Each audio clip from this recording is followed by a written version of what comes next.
மாண்புமிகு பேரவைத் தலைவர் அவர்களே, சார் தேங்க்யூ.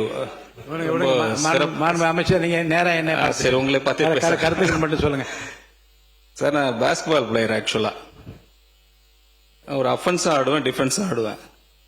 எப்ப டிஃபென்ஸ் ஆடணும் எப்ப அஃபென்ஸ் ஆடணும் எனக்கு ரொம்ப நாளா நீங்க கத்துனீங்கன்னா நானும் கத்து முடியும். எனக்கு அப்படி வேணாம், குறுக்க பேச வேண்டாம். நான் உங்களை பார்த்தா பேசிட்டு இருக்கேன் பேரவைத் தலைவர்களே. ஒரு 30 to 25 years எஜுகேஷன் ஃபீல்ட்ல இருந்திருக்கு. என்னோட கம்யூனிகேஷன் எல்லாம் இங்கிலீஷ்ல தான் இருந்திருக்கு. இப்போ இந்த மாமன்றத்தில் அவர் சொன்ன மாதிரி கொஞ்ச நாளாகவே உருவ கேலி பண்றது, பொதுவா சொல்றேன், ஜாதி ரிலேட்டடா பண்றது, பெண்கள் ரிலேட்டடா பண்றது, இப்ப மொழி ரிலேட்டடா வந்துட்டாங்க. செயல் செயல் மட்டும் சொல்லிட்டு இருக்காரு எங்க தலைவர் இருக்காங்க. எனக்கு ஒரு மொழி என்னோட கிறிஸ்டியானிட்டி கத்துக் கொடுத்திருக்கு. அன்பு மொழி, அமைதி மொழி, இரக்கத்தின் மொழி. இது பாதி பேருக்கு எவ்வளவு தமிழ் படிச்சாலும் தெரியாது. நான் பைபிள்ல படிச்சிருக்கேன், பார்ன் கிறிஸ்டியன். உங்களுக்கு அந்த மொழி தான் வேணும்னா நீங்க லோக்சபால உங்களோட மதுரை எம்பியா இருந்தாரு, மினிஸ்டரா இருந்திருக்கிறவர், இது வரைக்கும் 5 வருஷமா மினிஸ்டரா இருந்து 5 வருஷமா அங்க டேர்ம்ல இருந்திருக்காங்க. ஒரு நாளும் அந்த பார்லிமெண்ட்ல பேசுனதே கிடையாது, ஒரு தடவை கூட பேசுனது கிடையாது. அவர் அவரோட தலைவராக மகனா இருந்தார், ஒரு தடவை கூட பேசுனது கிடையாது. நாங்க ட்ரை பண்றோம், நாங்க முயற்சி பண்றோம். நீங்க சம்பந்தமே இல்லாம இந்த உறவ கேலி பண்றது, நான் சொல்றது இப்ப என்னால நோட் பண்ணீங்க. வர கடந்த 60, 75 நாட்கள்லாம் மாண்புமிகு முதலமைச்சர் அவர்கள் துறை ரீதியாக நிறைய மீட்டிங் வச்சிருக்காங்க. அது ரிலேட்டடா சில ரிஃபார்மேஷன் பண்ணிருக்கிறோம், நிறைய ரிஃபார்மேஷன் பண்ணிருக்கிறோம். இப்போ கிட்டத்தட்ட பாத்தீங்கன்னா ஒரு 70 நாட்கள் முன்னாடி நடந்துச்சு இருந்ததும் இப்ப இருக்கிற நிலைமை என்ட்ரி டிஃபரெண்ட். கிட்டத்தட்ட 15,000 கோடி ரூபாய் ட்ரெஷரிக்கு வந்திருக்கு. 15,000 crores 65 டேஸ்ல மட்டும். இது ஈஸி கிடையாது, இது வெரி ஈஸி கிடையாது. இது because of the entire effort of the ministry. அதை விட்டுட்டு அதெல்லாம் பார்க்காம நான் உங்களுக்கு அட்வைஸ் கொடுக்குறேன், நீங்க தமிழ்ல இப்படி பேசி, எனக்கு யூனிக் இப்படிதான் பேச முடியும்.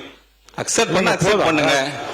நான் உங்களுக்கோசம் சேஞ்ச் பண்ணிக்க முடியாது, நான் இப்படிதான் பேசுவேன். மக்கள் புரிந்து கொள்ளுகிற வகையில் நீங்கள் நன்றாக தான் பேசினீர்கள், அதோட பிரச்சனை முடித்து. அதான் சொல்றேன், மாண்புமிகு பேரவைத் தலைவர் லைட்டர் வெயின்ல எடுத்துக்கோங்க. இல்ல பெரிய பிரச்சனை பண்ணக்கூடாது. என் செயல் இதுதான், அவருக்கோசம் நான் மாத்திக்க முடியாது, எல்லாருக்கும் நான் மாத்திக்க முடியாது. இல்ல மாண்பு உறுப்பினர் உட்கார. மாண்பு அமைச்சர் கேலி பண்றீங்களா? மாண்பு நிதியமைச்சர் கொஞ்சம் கோவப்படாதீங்க. அண்ணாவுடைய மொழி இருமொழி கொள்கை. இங்கு யாரையும் தனிப்பட்ட முறையில் விமர்சனம் பண்ண வேண்டிய அவசியம் கிடையாது. அவருடைய பட்ஜெட் உரையை தெளிவாக அக்கவுண்ட் சம்பந்தப்பட்ட ஒவ்வொரு விஷயத்தையும் அவர் தெளிவாக பேசியிருக்காரு.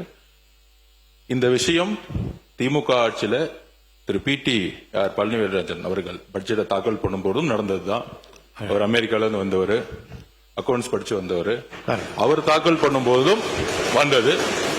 இதை யாரும் அப்பொழுது கேலியோ கிண்டலோ செய்யல. அன்னைக்கு இருந்த எதிர்கட்சியா இருந்த அதிமுகவுக்கும் எதுவுமே செய்யல. அது ஒவ்வொருத்தருடைய ஒரு மொழி. அது இப்ப அண்ணனை பத்தி சொன்னாங்க, அவரு சென்னைக்காரர் இல்ல, புதுச்சேரிக்காரரு.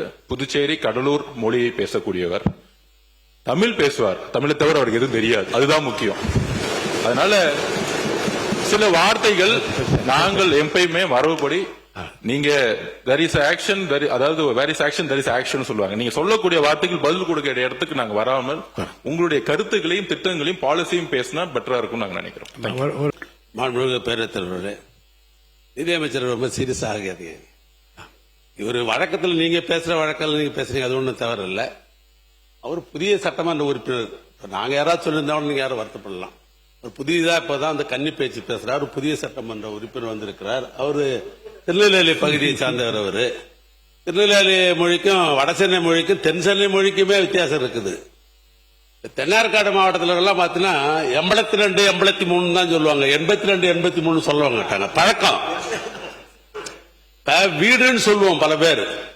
தென்னாட்டுக்கார மாவட்டத்துல ஊடுன்னு சொல்லுவாங்க, வீட்டுக்கு போறேன்னுவாங்க, வீட்டுக்கு போறேன்னு பண்றாங்க. இது அந்தந்த மாவட்டத்தில் இருக்கிற பழக்க வழக்கங்கள்.